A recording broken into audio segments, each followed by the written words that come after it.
Hello, and welcome to Family Folktales from the Nashville Public Library. I'm Susan Poulter, a librarian at the main library. Today's story is The 9 Pea-Hens and the Golden Apples, a Serbian tale found in Andrew Lang's Violet Fairy Book. Once upon a time, there stood before the palace of an emperor a golden apple tree, which blossomed and bore fruit each night. But every morning the fruit was gone, and the boughs were bare of blossom, without anyone being able to discover who was the thief. At last the emperor said to his eldest son, "If only I could prevent those robbers from stealing my fruit, how happy I should be." And his son replied, "I will sit up tonight and watch the tree, and I shall soon see who it is." So directly it grew dark, the young man went and hid himself near the apple tree to begin his watch. But the apples had scarcely begun to ripen before he fell asleep, and when he awoke at sunrise the apples were gone. He felt very much ashamed of himself, and went with lagging feet to tell his father.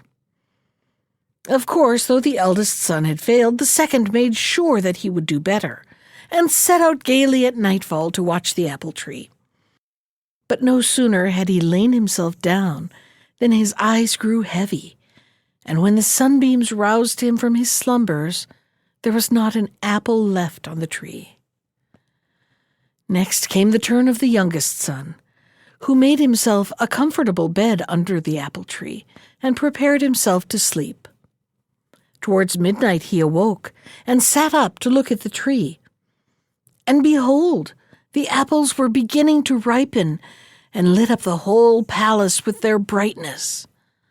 At the same moment, 9 golden pea-hens flew swiftly through the air, and while 8 alighted upon the boughs laden with fruit, the 9th fluttered to the ground where the prince lay, and instantly was changed into a beautiful maiden, more beautiful by far than any lady in the emperor's court. The prince at once fell in love with her, and they talked together for some time, till the maiden said her sisters had finished plucking the apples, and now they must all go home again.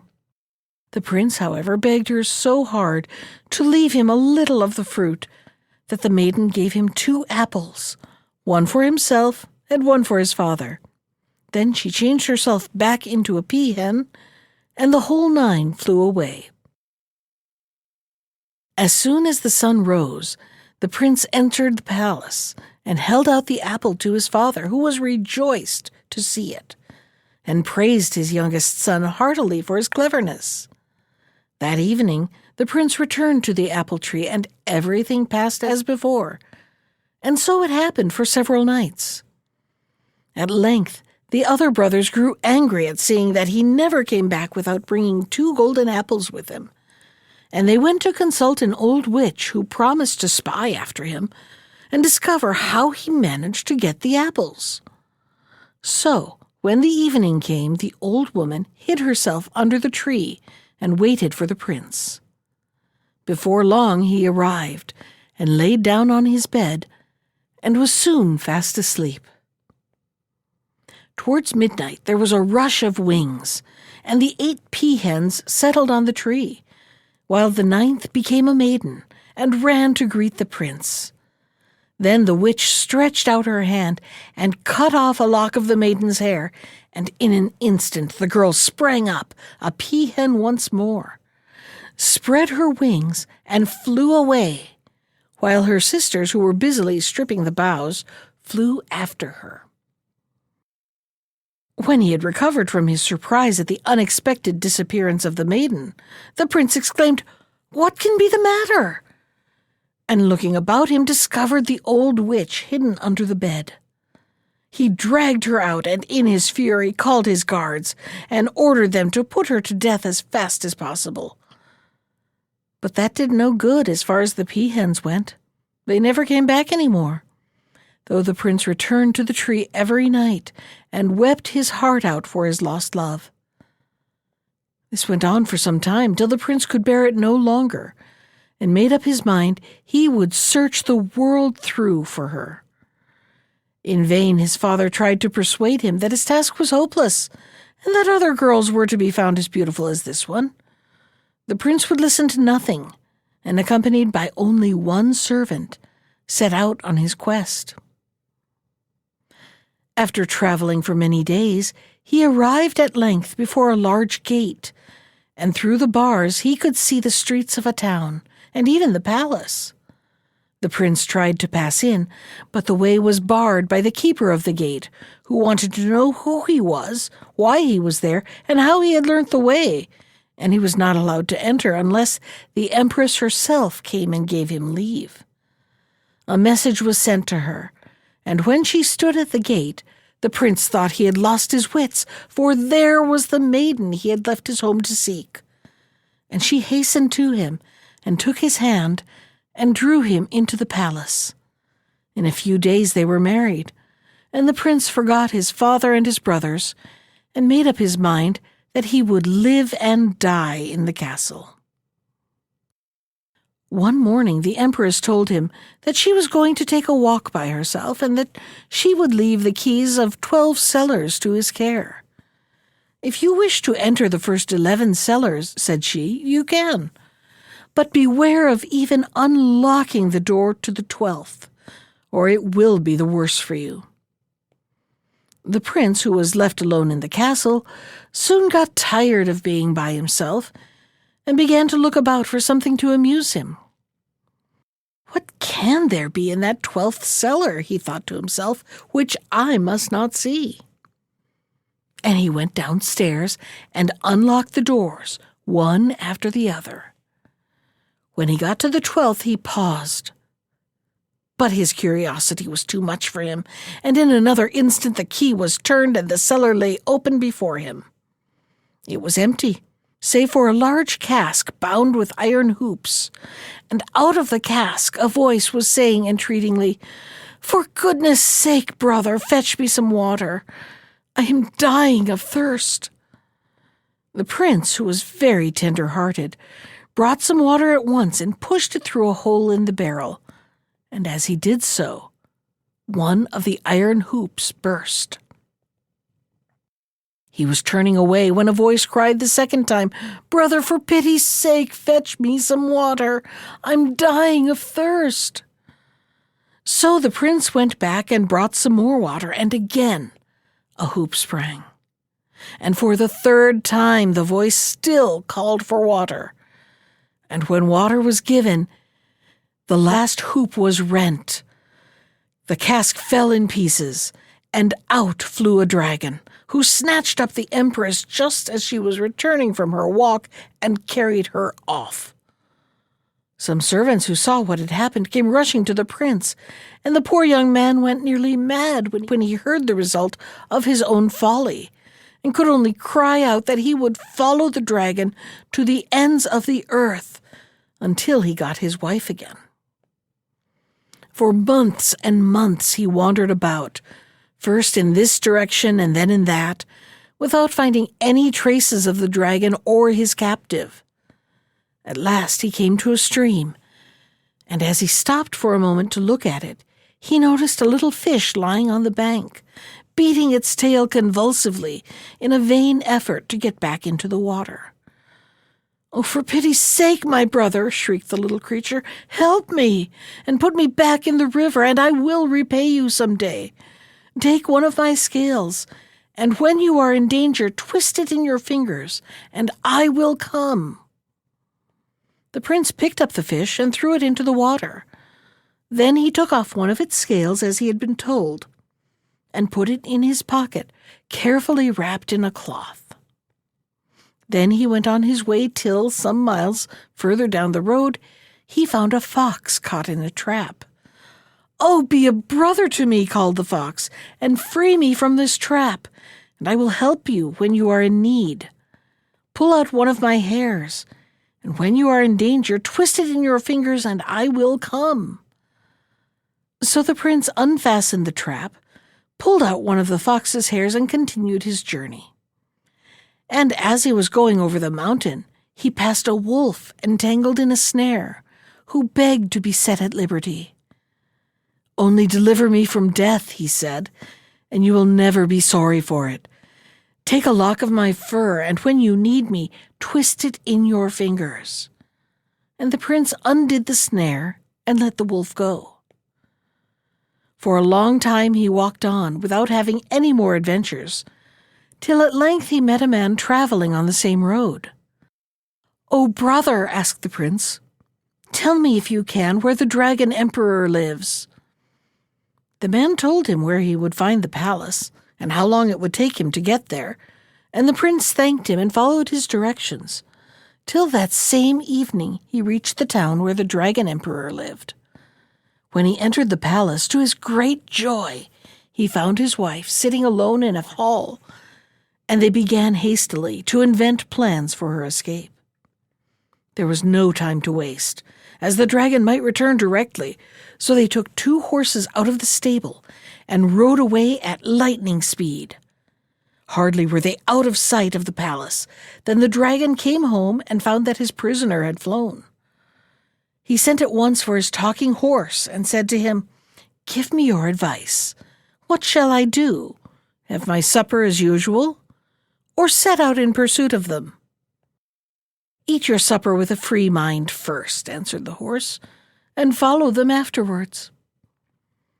So the dragon ate till it was past midday, and when he could eat no more, he mounted his horse and set out after the fugitives. In a short time he had come up with them, and as he snatched the empress out of her saddle, he said to the prince, "This time I will forgive you, because you brought me the water when I was in the cask. But beware how you return here, or you will pay for it with your life." Half mad with grief, the prince rode sadly on a little further, hardly knowing what he was doing. Then he could bear it no longer and turned back to the palace in spite of the dragon's threats. Again the empress was sitting alone, and once more they began to think of a scheme by which they could escape the dragon's power. "Ask the dragon when he comes home," said the prince, "where he got that wonderful horse from, and then you can tell me, and I will try to find another like it." Then, fearing to meet his enemy, he stole out of the castle. Soon after, the dragon came home, and the empress sat down near him and began to coax and flatter him into a good humor. And at last she said, "But tell me about that wonderful horse you were riding yesterday. There cannot be another like it in the whole world. Where did you get it from?" And he answered, "The way I got it is a way which no one else can take. On the top of a high mountain dwells an old woman who has in her stables 12 horses, each one more beautiful than the other. And in one corner is a thin, wretched-looking animal, whom no one would glance at a second time. But he is in reality the best of the lot. He is the twin brother to my own horse, and can fly as high as the clouds themselves. But no one can ever get this horse without first serving the old woman for 3 whole days. And besides the horses, she has a foal and its mother, and the man who serves her must look after them for the whole 3 days. And if he does not let them run away, he will, in the end, get the choice of any horse as a present from the woman. But if he fails to keep the foal and its mother safe on any one of the 3 nights, his head will pay." The next day the prince watched till the dragon left the house, and then he crept in to the empress, who told him all she had learnt from her jailer. The prince at once determined to seek the old woman on the top of the mountain, and lost no time in setting out. It was a long and steep climb, but at last he found her, and with a low bow he began, "Good greeting to you, little mother." "Good greeting to you, my son. What are you doing here?" "I wish to become your servant," answered he.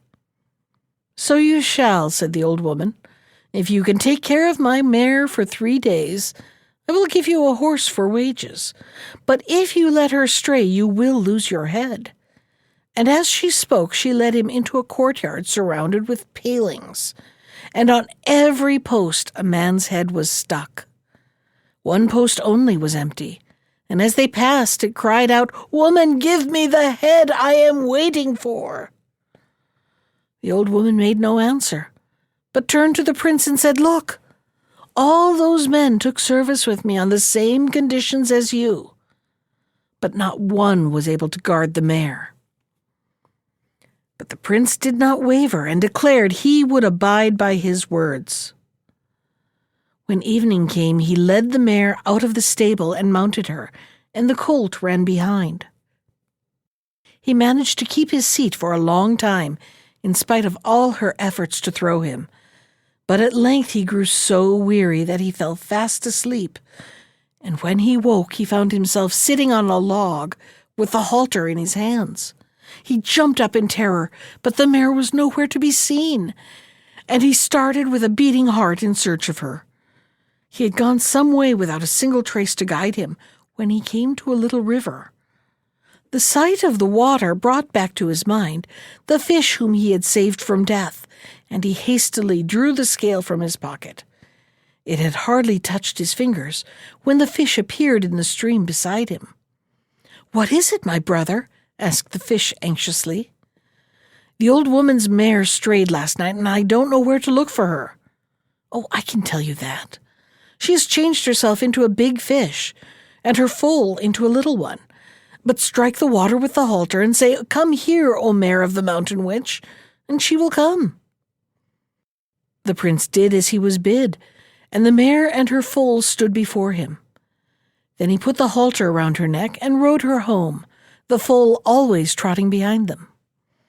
The old woman was at the door to receive them, and gave the prince some food while she led the mare back to the stable. "You should have gone among the fishes," cried the old woman, striking the animal with a stick. "I did go among the fishes," replied the mare, "but they are no friends of mine, for they betrayed me at once." "Well, go among the foxes this time," said she, and returned to the house, not knowing that the prince had overheard her.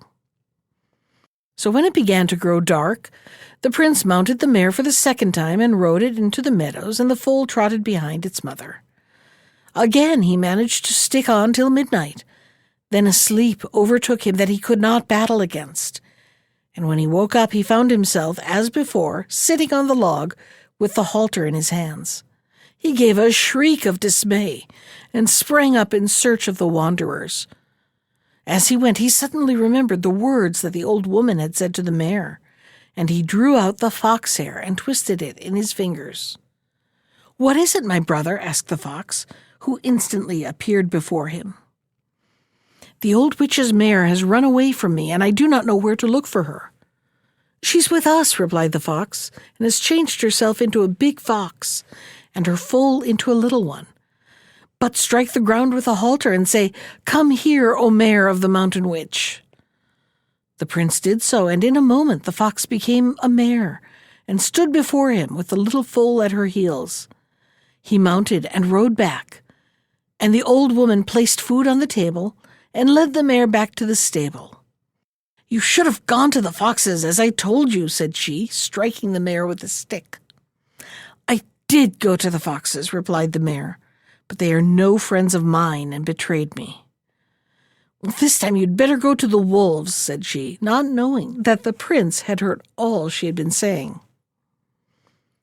The third night the prince mounted the mare and rode her out to the meadows, with the foal trotting after. He tried hard to keep awake, but it was of no use, and in the morning there he was again on the log, grasping the halter.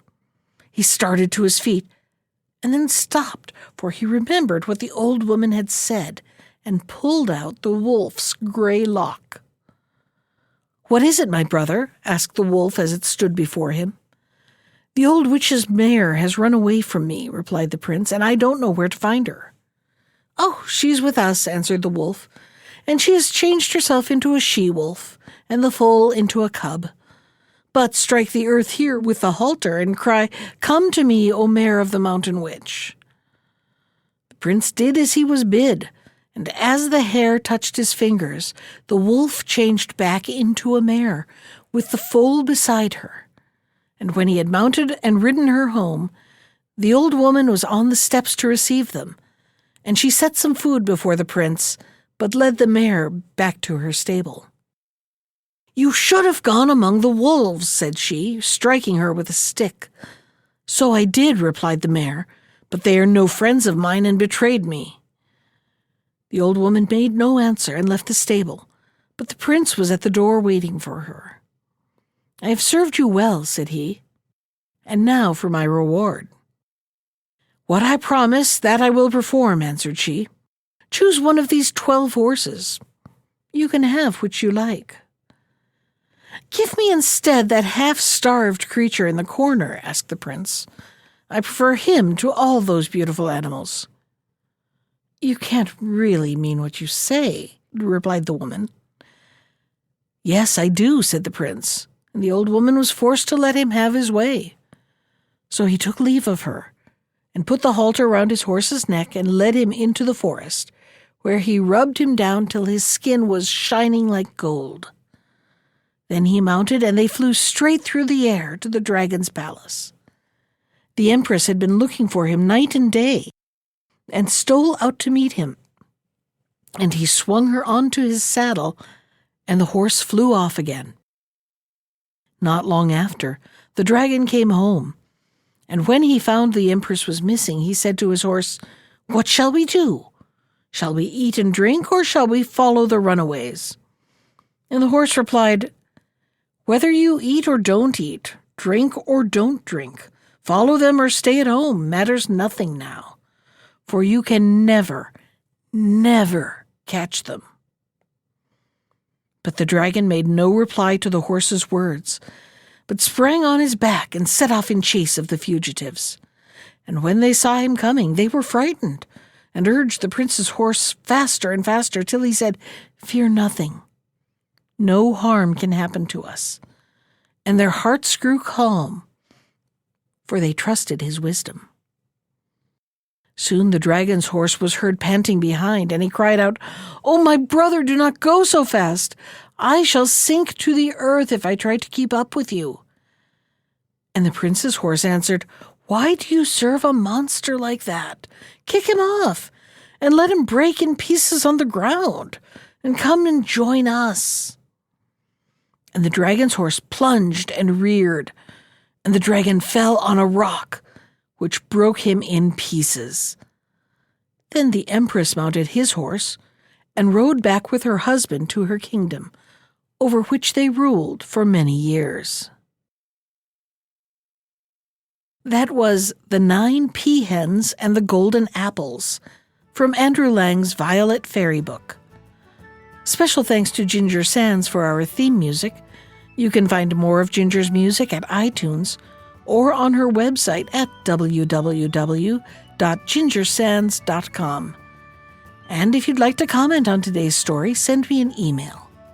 I can be reached at susan.poulter, that's POULTER, @nashville.gov. Thanks for listening.